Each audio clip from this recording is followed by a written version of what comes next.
Good morning. I previously discussed with you a new law, the Corporate Transparency Act, or the CTA, that Congress enacted that was to go into effect this year. That CTA required 30 million small businesses like yours and mine, to turn over certain information to them, beneficial ownership information that related to the owners. And the idea here was it would help the Department of Justice combat crime, combat money laundering and things of that nature. And that's a good thing, or it sounds good in theory, but as I previously discussed, I think it's going a step too far. And on Friday, the Northern District of Alabama Federal Court agreed.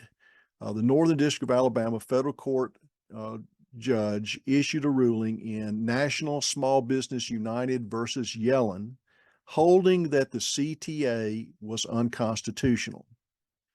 Now, what they held in that case is important, but it's pretty narrow, at least as it involves most of us right now. They said, and I agree, that the powers that Congress has, the enumerated powers that are afforded to Congress, do not extend this far.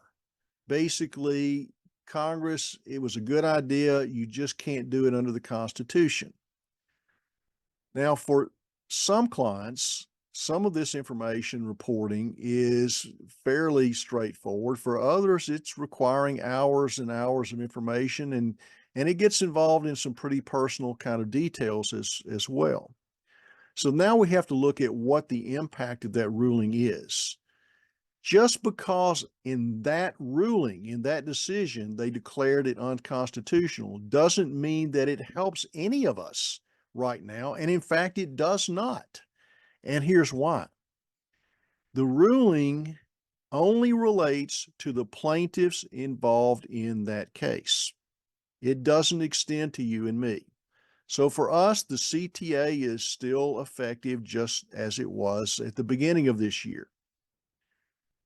Now, the CTA, this decision will be appealed. The Department of Justice will appeal it to the 11th Circuit Court of Appeals in Atlanta.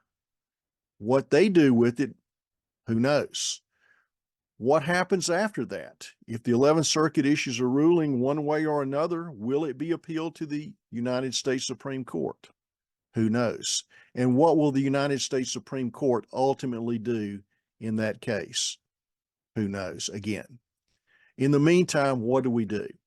Well, I suggest you have a long talk with your lawyer and discuss your options that are available to you, and maybe weigh the probabilities or possibilities of the CTA being declared unconstitutional. As it stands today, you and I have to file that initial beneficial ownership information report by the end of this year. And for those new companies, the companies that were formed after January 1, you only have 90 days to file your initial report. And for some of you, that's coming up very quickly. If there's anything I can help you with respect to your business, this law, or anything else, feel free to give me a call. I'm Darrell Cartwright, a lawyer in Birmingham, Alabama, and I thank you for joining me today.